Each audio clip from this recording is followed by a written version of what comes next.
And he would be all over the superhero archetypes, especially, I think he'd be so intrigued with Black I've got to Widow. jump in here, Pat. We got to bring you on, please. Thank you, Penny. Thank you. Pull out. Get ready to dare to wonder what your life would be like if you knew you could not fail. Hey, everybody, welcome. It's so great to have all of you tune us in and turn us on. Thank you so much. I've got a really just thrilled to be talking with, someone that I've known for a while. His work is beyond, Dr. Carl Greer. I mean, it is so beyond the beyond. And, I was talking earlier, Benny, about Stanley.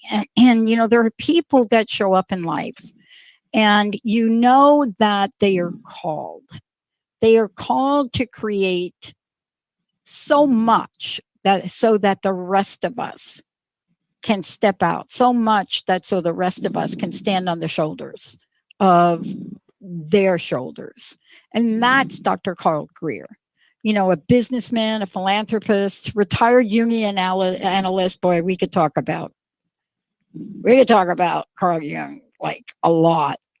Clinical psychologist. And in this book, this memoir, he talks about his early life, post-war, Midwestern, middle class. But, his upbringing so parallels so many of ours. And we're going to talk about that today. What is it about childhood tragedies? What is it that teaches us to live life in such a different way? How much pain do you have to experience in order to learn certain things that will help us look at our emotions, but then for some of us, take it in a totally other direction and totally forget about how to manage our emotions. And so here we are today talking with someone. Success is an understatement. A successful businessman, president of an independent oil and gas company. But what happens at that midlife point? What happens when those of us that don't necessarily get nudged gently by spirit, what happens at that point in life? And by the way, I think midlife is being redefined as we speak. But what happened with him when he recognized that his spiritual self was crying out for so much more? Today, we get to chat with Dr. Carl Greer about that and much more. As somebody that gives back to the world, he has certainly rewritten the script on what it means to pay it forward. But more importantly, he's trained with Peruvian shamans. He's trained with Alberto about healing the light body school. He has done so much to set the rest up for those of us that come after him to stand on some very, very powerful deltoids. Dr. Carl, great to have you. Welcome to the show. Dr. Pat, thank you very much for those kind words. I'm glad to be here today. I want to start with the conversation about standing on the shoulders of all that has come before. I want to start that, especially if we're going to talk about the Necktie and the Jaguar. Certainly, I love this. I love the title of it. But I want to talk about that. I remember going back a number of years and having a conversation with Gloria Steinem and talking with her to reflect on her life and what she's done for the women's movement. And her comment stayed with me for a long time. And she says, we all stand on the shoulders of those that have come before. Certainly, that's what we're doing with your work. I want to ask you, when you think about the shoulders of those that have come before you, that you've had the opportunity to stand on, can you think of those that helped shape the Dr. Carl Greer I'm talking to today?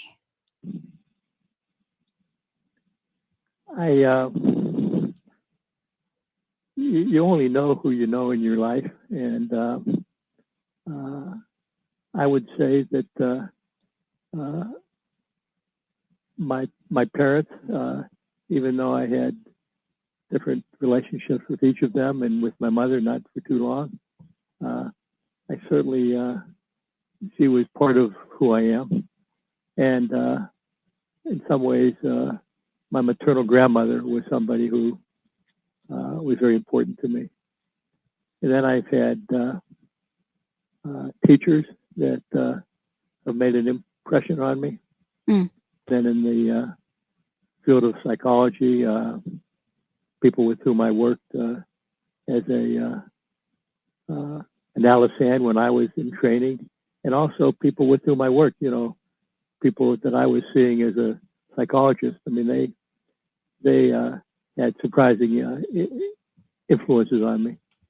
And then as I got more involved in charities and philanthropies, the causes and the people with whom I've worked really touched me, and they've influenced me. So I've been fortunate in meeting and being able to relate to a lot of people who have made a big impression on me in a continuing way. Thank you so much for talking about that, because I really do believe that there's so much we can learn from each other. There's so much in the collective that we can learn, but there are so many things that are at the subconscious level, of course, as well. I was reading your book and I was touched by your grandfather, if I could start there, because you and I, our grandfathers have had an enormous influence, and I never thought that Grandpa Balella would have that influence in me. In your case, taught you woodworking. He showed you his workshop and tools and explained how to use them. And, I'm thinking about that event and how powerful it is. My grandfather, who I later found out was actually born in Brazil, taught me about painting, oil painting. I can remember the smell of kerosene from his little shack, believe it or not, in the Bronx, right? The dude bought property in the Bronx to sell used tires, and he used most of it to grow vegetables and a little shack for oil painting. I want to ask you, those memories of the early years in your life, what kind of feeling did they spark, to help you later on in life when you sort of had that midlife epiphany? Well, it's interesting you talk about scents that you remember, the smell of oil. I mean, I remember in terms of woodworking, with wood burning, where you put initials and stuff on things. I can remember that smell. And I can remember the smell of my grandmother's cooking. Again, on both of my grandmothers were good cooks. The one on my mom's side was a baker, and I can remember the comforting smells of cookies and pies. And back then, you had a lot of meat and potatoes and gravy and those things cooking. So I remember those things. And in terms of another big influence with my granddad on my mom's side, he taught me to fish. And we spent a fair amount of time in boats around the shore, just fishing and not sometimes saying a word. But that was very, very formative and important to me. That's been with me ever since. And, my kids have learned to fish, as have my grandchildren. And so that's kind of passing it down through the ages. As I think about the book, and I was really thinking to myself, I was putting myself in your shoes for a moment, albeit not so easy to do. Just saying, Dr. Carl, I mean, just not so easy to do. But I was attempting to do that, and just think about this beautifully fulfilling and enriched life, right? And I was reading so much about this, including martial arts and so many things that cultivated and sculpt who you are. And the reason I bring this up is, I have this picture of Jung, Carl Jung. Some people don't say Jung. I don't know why I say Jung. I have this picture of him sculpting. He was a sculptor. And I have this picture of him sculpting, and I could never get it out of my mind. This man just standing down sculpting. I wanted to know, when you sat down and write this book, how did writing this book change you? How did the reflection on all of these points in time in your life, how was the journey in writing this book transformative for you? Well, it was. It happened over a lot of years. I started to, I wrote a couple other self-help books, which I didn't have a lot of my own story in those. And I had some people in my life, family, some friends who were curious about me. So I started off thinking, well, maybe I'll write a book mostly for my kids and grandkids. And in that process, it allowed me to think about key things in my life that I hadn't thought of for a long time that were poignant. And as I reflected on them and I started to put them all together, I got a little different sense of my story than I would have, Dr. Pat, had I not done it. Yeah. So people talk about the power of a recapitulation of your life. Yeah. And it did that for me. I was, there was obviously, you pick and choose what you put into a memoir, and but just that process of thinking about important things, not to say some of the things that aren't in there weren't important, but it just was helpful to me, not only to put some of my past at rest or peace, but also in the time I have left. I think it's given me a little foundation in a funny way to go forward differently than I would have had I not written the book. I mean, it's kind of helped me prioritize what's important to me more than I would have had I not written it. I'm going to skip this break because I want to continue to talk about this. I have an interesting question for you.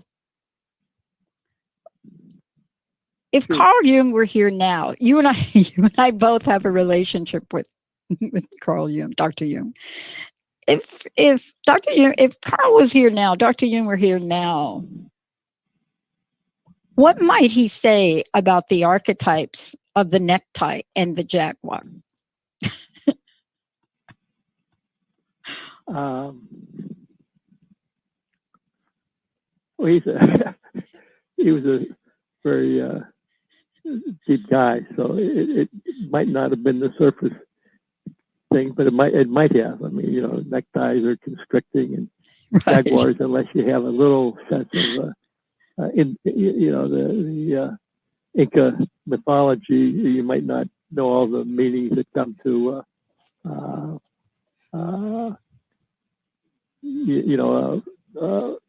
somebody was talking about a jaguar, but Jung was interesting in the interplay between the conscious world and the unconscious world, and I think he could have played with the idea of the necktie was kind of the everyday world, and the jaguar was more the interior world, and how they interact with each other can be, in some sense, all important, because if the interior world and the exterior world aren't in balance, a person can have issues in their everyday life. Boy, I'm telling you, isn't that the truth? I want to ask you this question, Dr. Greer. One of the things that I found so interesting about the book as I was reading it, I was captivated by the way you were telling the story in the book. Everything from karate to neckties, but I was really interested in the karate competition people that showed up with tattoos. That we'll save that for another show, maybe. But that got my attention. But this is a time we're living in right now, and the timing of your book couldn't have been better, because this is a book that really calls us to reflect. But more importantly, I think we're all looking at what is the new narrative of our lives. Can you talk for a minute about the book in itself and the book's journey to discuss and maybe encourage meaningfulness and fulfillment in our lives as you did? And, more importantly, to change our stories and to change our lives. I mean, this I find so fascinating, because if people read the book, or when they read the book, they're going to see the multiple levels of personal change you made from the inside, the outside, and all of the sides. But talk about this journey, this book, helping us understand life, meaning, fulfillment, and how to change our stories. Yeah, in addition to writing it just to kind of make myself find more peace and to share my story with family and friends, I started to think that a lot of the themes that I encountered were themes that other people might encounter in their own lives. So I thought, I'll pose some questions at the end of each chapter that a reader could choose or not choose to reflect on. But if they chose to, it might just allow them to spend time like I did, reflecting on important juncture points in their lives, themes of leadership, you know, being followers versus leaders, competitiveness versus not, growing up in really emotionally distraught upbringings, having childhood trauma, having a perfect, in your mind, upbringing, and yet having problems in everyday life. All the universal questions. Do I like my job? What do I do if I don't? Am I happy in my relationships? What's my relationship to my children, to my parents, to my loved ones, to my friends?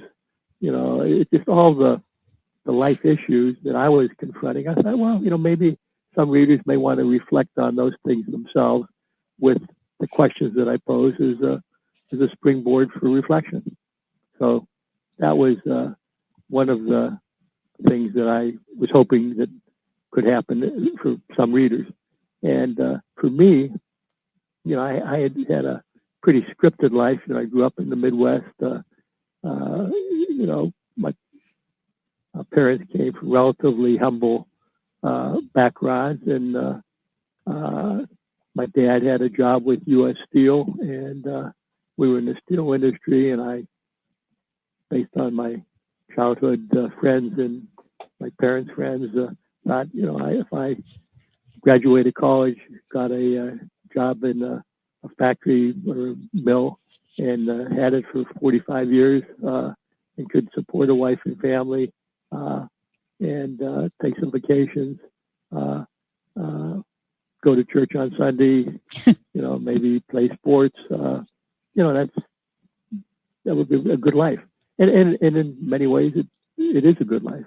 But there was part of me that was wanting something else. And I was fortunate that I was able to give voice to that something else and help over many years actualize it. And so I shared that process in the book as well. Yeah, we're going to talk about that because, I think a lot of people are going through this right now. I'm starting to look at a number of my colleagues who are doing surveys and studies and, talking with people that did not go back to their jobs, right? I mean, it's an interesting statistic. People did not go back to their jobs. It's like they had what I went through, in my transition, sort of my awakening. What you talked about, there's a part in the book, I want to just get to it real quick because I think this really hits a lot of people.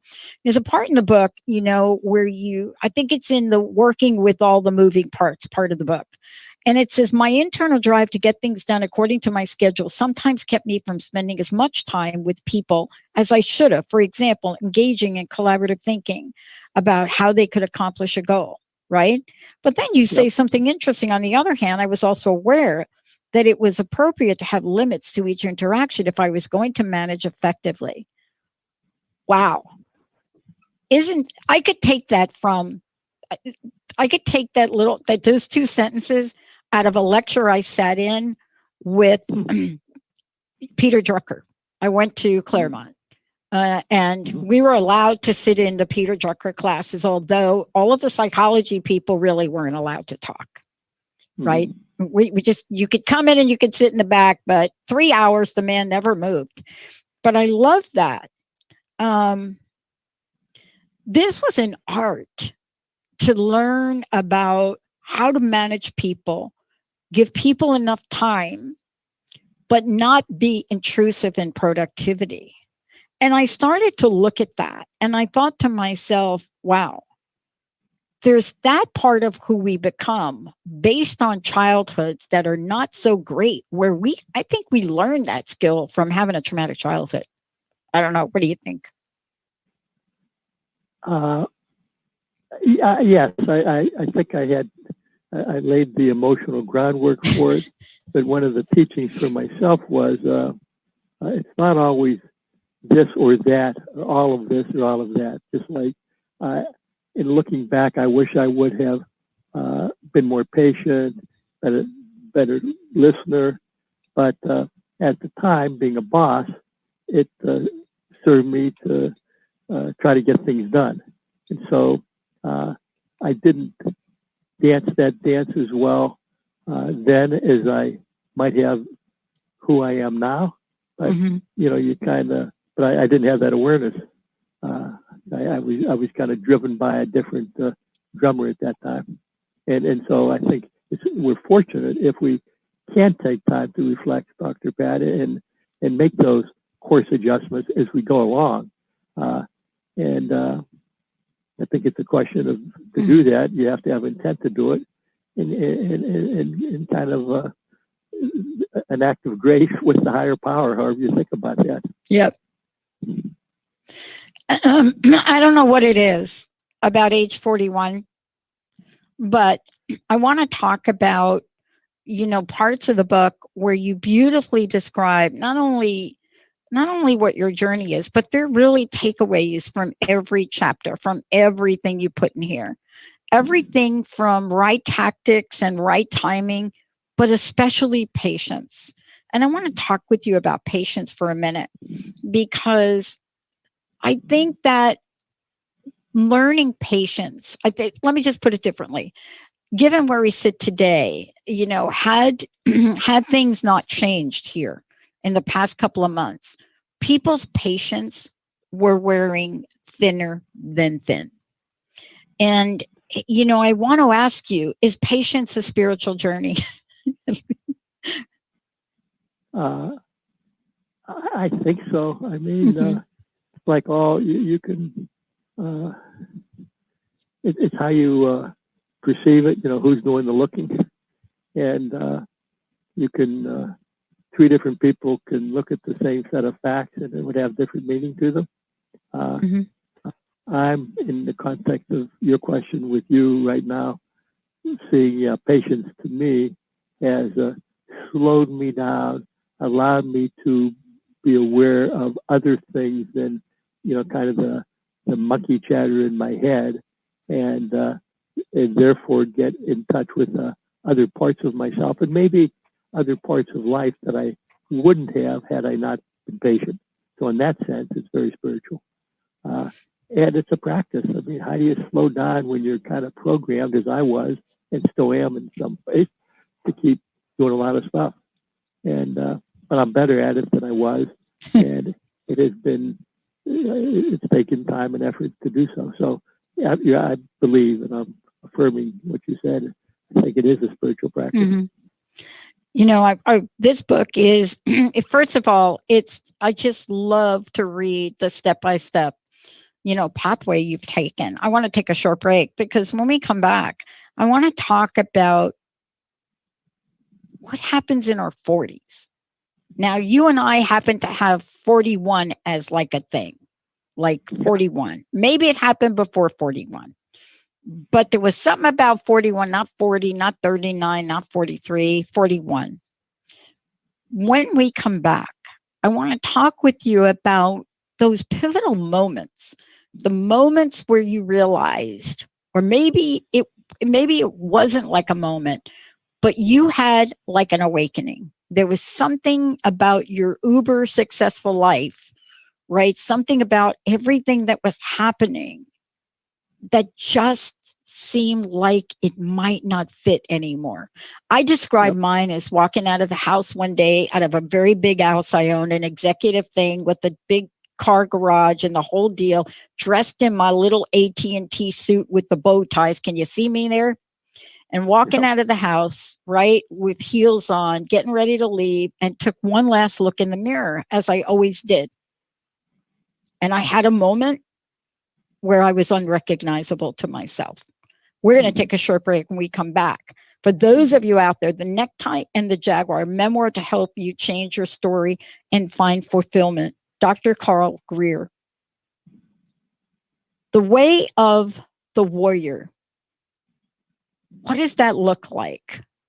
And how does each of us get to that place and end up on a pathway that may look so different than everything else that came before? I can't wait to hear what happened to Dr. Carl Greer. We'll be right back, everybody. Stay tuned.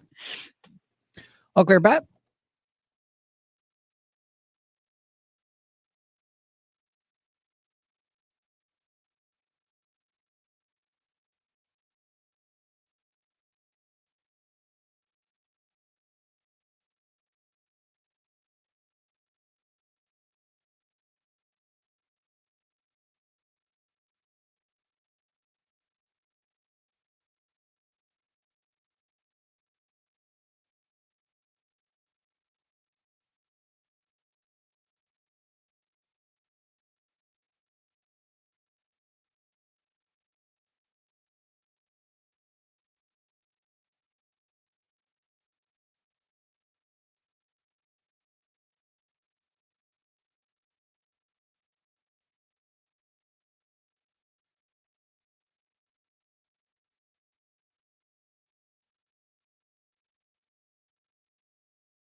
Y'all ready to come in?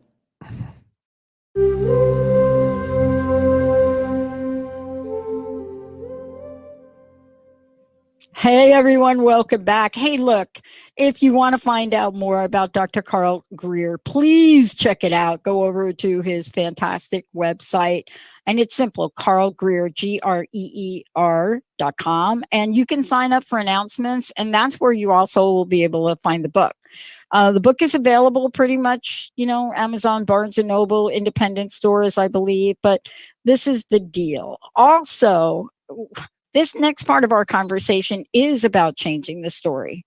It's about changing the story. It's about giving back. It's about understanding about those moments in our lives, where something happens. He and I come from this interesting background, but also, how do you go from that person to then go to Columbia University, to then go and study with shamans? How do you do that? Well, if you go take a look at Carl's work, and I mean seriously take a look at it, there are so many books, his blogs, he's rewritten the story on giving back, I just want to say. But this is where we can all take a look at our lives right now. The Necktie and the Jaguar, the book that I've got in front of me, The Necktie and the Jaguar, is all about that. It's about the pivotal moments of our lives that show up, if we could recognize them and then do something about it. Dr. Greer, thank you so much for this, and thank you for the book. Look, before the break and during the break, I was kind of telling you, like, I swear, when I talk about that moment and walking down, I could tell you, I could describe that foyer area like it was yesterday, and it wasn't yesterday. Age 41, something about it, looking in the mirror. What was it for you? And the reason I ask you is, I don't think it was like that moment that everything happened. I just think that was the moment that the universe spirit got my attention. I think it was building. How was it like for you? And I'm also curious about your return to Okinawa karate, and how that might have fueled some things. Was it like that for you? Did an alien take over your body? just asking. You said you returned to. I didn't hear what you said. You returned to what? What I'm asking is, what was that point for you? Was it when you decided to go back and take Okinawa karate again? Was it that? Or did something happen before that where you were just like, oopsie, this doesn't feel good? It might be. I was kind of a slow reactor to life, because when I graduated high school, I was interested in liberal arts. I like to read fiction books and daydream a little bit, and I really felt that would not serve me well. I needed to kind of, the word I used to myself back then was burn those tendencies out. And so I went to school in engineering, which was as far away from that as you can imagine. And but I had, even then, kind of an interest, Dr. Pat, in psychology. So I thought about maybe switching my major in college in my senior year. Decided that would be the height of unpracticalness. So I put that at bay for many, many years.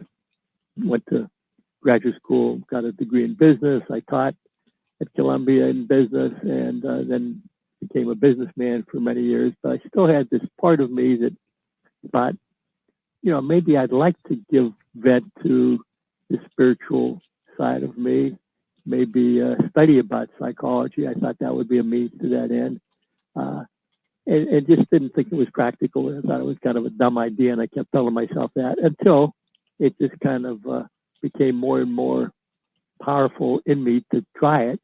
And in my early 40s, I decided, well, I'm going to, consider going back while I'm still working and getting a degree, part-time in psychology, and just see where that would lead me.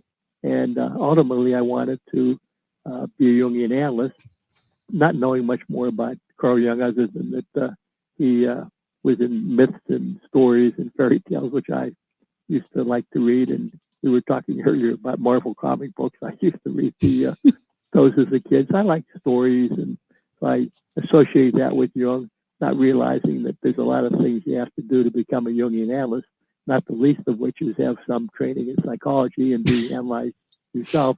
So all these things came to a head in my early 40s, and I ended up deciding to go back to school in psychology and continuing work in my day job, which I've done ever since then. But I've just had the opportunity, fortunately, I've had enough resources that I accumulated to allow me to pursue all these other interests. And I realize that a lot of people don't have that luxury. You give up one path unless you really plan for it. It's a big risk. And so when I'm talking to people about that, I'm saying, experiment, try, change at the margin. And and that surprisingly can allow people to ultimately make big changes. But for me, it was a process of, it finally became the time, and it wasn't like a dramatic moment. I just kind of felt this yearning inside myself. I said, it's time to do this. And that's how it worked for me. I love to be able to read a book like this. And I think what we're talking about is what's encouraging so many people. You and I too. I mean, my childhood, how do I say this? What was it about comic books for us that in our childhood, what was it about our childhood where we found relief out of comic books? And I could tell you, not only did I buy pretty much every comic book on the planet, but I used to redraw the characters, very unfeminine, by the way, because comic books were not really seen as, unless you were getting the Veronica one, superhero. Wonder Woman. Wonder Woman. That's right. Boy, I'll tell you, that saved my life more times than not. But there was something about this and something about the archetypes of them that, helped, I think, for me as well, guide me, but taking that next action to then fully step into the world, to fully say, yes, I am going to do this. I'm going to make that change, right? I'm going to reintegrate. I'm going to do that. Those are the pivotal moments. And it sounds like that was a pivotal time for you too. It was. It kind of set the stage for things that have happened over the years. Now that I'm 81 years old, they're still happening. So you're right. These influences, we both know stuff about archetypes, and archetypes are energies that influence how we think, act, and feel. And they can be heroic, and they can be tragic, and they can be mean-spirited, and all those things. But they're around us all the time, and it behooves us to try to have a conscious relationship to them, or they will, in their own way, influence us in ways that maybe isn't in our best interest. I want to jump ahead because there's so many parts in this that I love. I love where there's this evolution of you to really teach, and I believe it was in a Christian organization, but teach let's just call it multiple faith beliefs or multiple beliefs of Buddhism and so forth. This became an expression, it sounds like, for you as also on a way to discovery, right?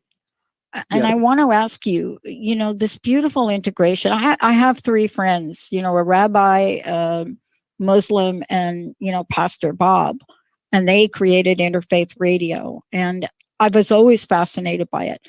But this sounds like this was a pathway, a gateway for that next step, was it? Yeah, I was, my son was in ninth grade, and it was a confirmation class in the church. And the pastor asked me if I would teach it. And with my sister-in-law, she and I taught this course. So we had some freedom as to what we would teach. And so obviously I wanted the Christian message to be the one we spent the most time on, but I wanted the kids to get an idea that there are other great religions. And so we visited mosques. We visited, Buddhist, Zen Buddhist places of worship, Hindu temples, Baha'i. We studied Judaism. So we had a chance to learn a lot about other religions. And I wanted the young people to get a sense of not all the doctrinal problems, but the commonalities, and how each of them at core have the message that know yourself. You're part of a larger energy, God or spirit, however you think about it, and do good, give back, because all of them have at one level the ethos of giving back. So for me, early on, to be part of teaching that was important, and it was very meaningful to me to do that. And let's talk about what I call the leap.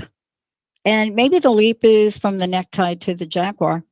Maybe they're different, maybe they're one and the same, but there's a leap. I mean, I felt a leap for myself, and I want to ask you about it, because even though some of these dots get connected like so naturally after a point, right, where we start to get a new level of awareness, Dr. Greer, and we get this new level of awareness, dots start to get connected automatically. I was sharing with you during a break. There's no way that absolutely no humanly possible way without an intervention from the universe that I was going to get from Livingston, New Jersey to Columbia in 45 minutes and be able to get up there and register. I mean, there's just some things that you just can't explain in that way. And let's talk about the leap, because some parts of our journeys don't feel like a leap when we're in them, but certainly when I read your book, it feels like a leap. Although you learn about vulnerability, you learn about collaboration instead of competition, and you talk about all these things in the book, but you call it discovering what had been hidden. Is that the first step? Is that what we need to really do before we can take the leap? I think so. The first steps for me were when I decided to go back to school in psychology, and I had to go into analysis myself. So a lot of the way I thought I was and what was driving me, I found out that I had some unconscious things that I needed to address and come to grips with. So that was a big thing. And so for many years, being in analysis, becoming a psychologist, becoming a Jungian analyst, helped me to get more at peace with my inner life. But kind of the big move, I would say, when I was around 60, I really got seriously interested in shamanism, and I had some experiences in what I would call the transpersonal worlds in shamanism through journeys, some with plants and some without, that really changed even more my worldview and got me into the Jaguar, spiritual, meaningful, mytho-poetic part of myself, more than the Jaguar part. So it was kind of a culmination, Dr. Pat, of a lot of the things I'd done. And then for 20 years, shamanism has been an important spiritual part of my life. But so has Christianity, and so has Eastern philosophy, and so has martial arts. So it's all kind of fitting together in a way that works for me. I want to ask you, I love that you've written this book, and I love that I'm hearing the time in your life that you are reading this book. I want to talk a little bit about how this book and how what you've written and the sharing of a powerful, powerful life's journey and story, how might we use some of the lessons you've had to help change the narrative for people in the world today? I would say one big takeaway for me, and I could suggest for others, would be to really learn how to listen. And that means to the news, with friends, with family. It's a great gift to give somebody to just listen, and not feel that you're just waiting your turn to talk and say what you have to say, and not feeling you have to help them and, fix stuff for them. You just listen. It's a great gift. And I think if a person can do that, that's a good starting point. Because we have a world right now, it seems, Dr. Pat, that has, a lot of divisiveness, and people aren't listening to each other, and they're sharing, in many cases, different sets of facts. So if you listen and you have some actual knowledge of your facts, you might have an opportunity in listening to those who may not share your views to somehow, without getting it too contentious, just share your facts, say, well, this, and that, and so forth. And if nothing else, they feel heard. Yeah. Because right now, a lot of people just don't feel heard. And so that'd be one thing. The other thing that we talked about earlier, just to be patient. Some things just need to work out in their own time, in their own way. But the paradox there is, the other side of that is, sometimes you have to cut the cord. You have to know when to let something die and move on to something else. So that's a question of discernment, and to have another source of information about those decisions. That's when I talk about, going to these transpersonal realms, and that involves having a relationship to your unconscious. And you can do that through, meditation. You can do that through analysis. You can do that through your dreams, and you can do that through shamanic work and journey work. The other thing I would say that's been important for me and many friends that I have is spending time in nature. Really spend time in nature and see nature as an active being that's observing us just as we are observing her, and sometimes just being still, just being, learning how to be there. We can get answers to some of the things that are working us or troubling us in ways that we don't even believe are possible, just by sitting in front of a lake and watching the water go by, or watching the clouds, or being around a bunch of pine trees. So those are things that I might suggest that people consider doing to make changes.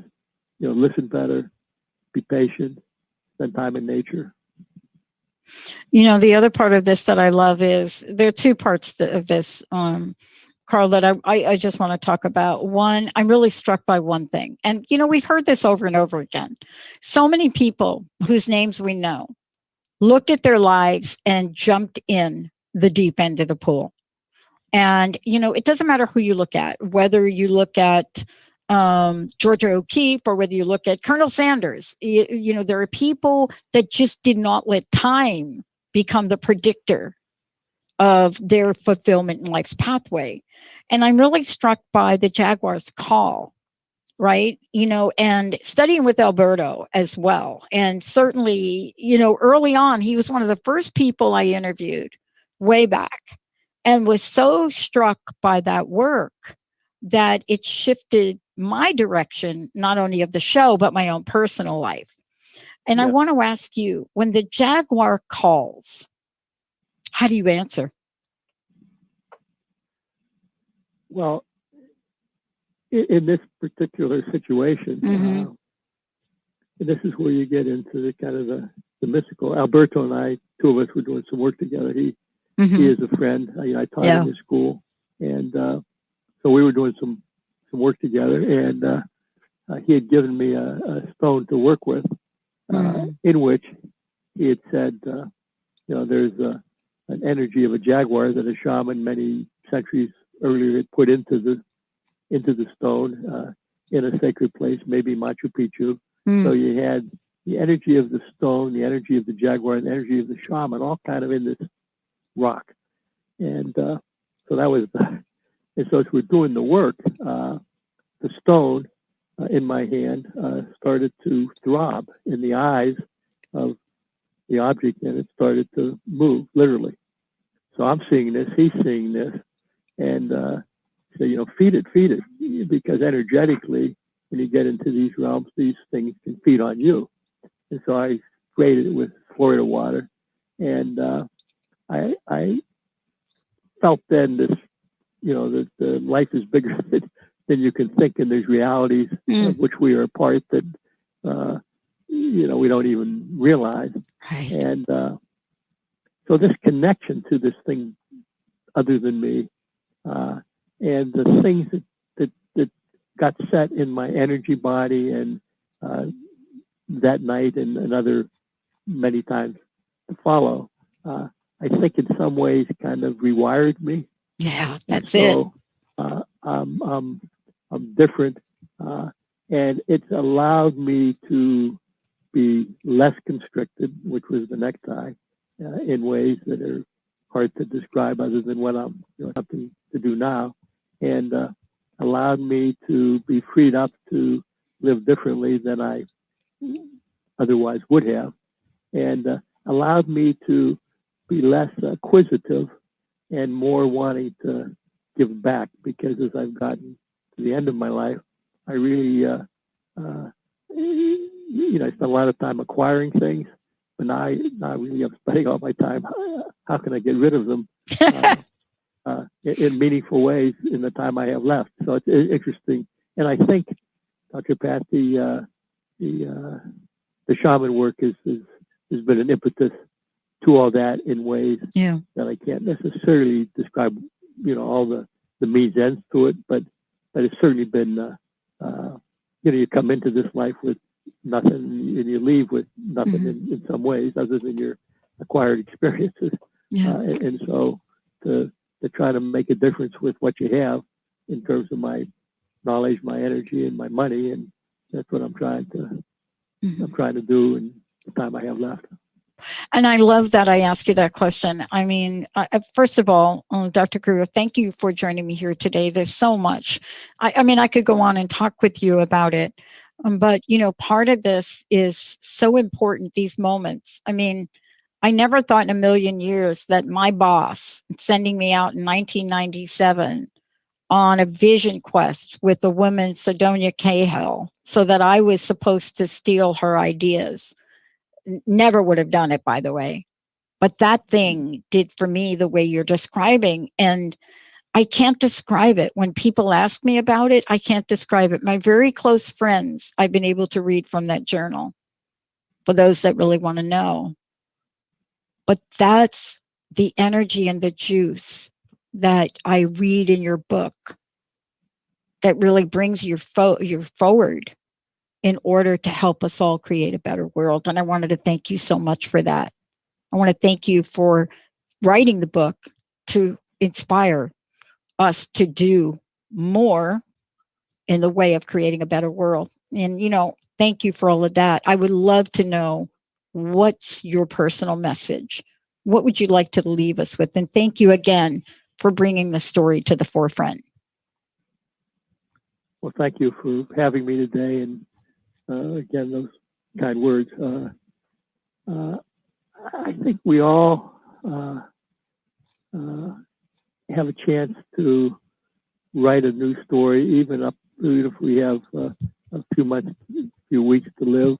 It's just how we can change our perspective about our world and our life, and believe that we're part of a loving, bigger energy, that we came from that. We're going to go back to that, and have faith that that's the case. And being in nature has helped me be reminded of that. I mean, in the last couple of years, I've had open heart surgery and bypass surgery, and I've had treatments for prostate cancer, and lots of life things, which have made me much more aware of my mortality and how much time I have left. And right now, I'm doing fine. But I think all of us have more power, even if we have a short time to live, to make that time differently than we think. And it's between us and spirit to kind of figure that out. And I think part of the ways for me that's worked, spending time in nature, working with my dreams, taking a little time, frankly, to just reflect and not get so busy that we don't have time to periodically take a look at our lives. Yeah. No, I completely agree with you in that way. Thank you so much for everything you've done. Thank you. And again, I just want folks to know, Carl, that they can go to your website, carlgreer.com, and certainly they can get a copy of the book. And for those of you that missed any part of this, please watch it again or listen to it again later on today. The Necktie and the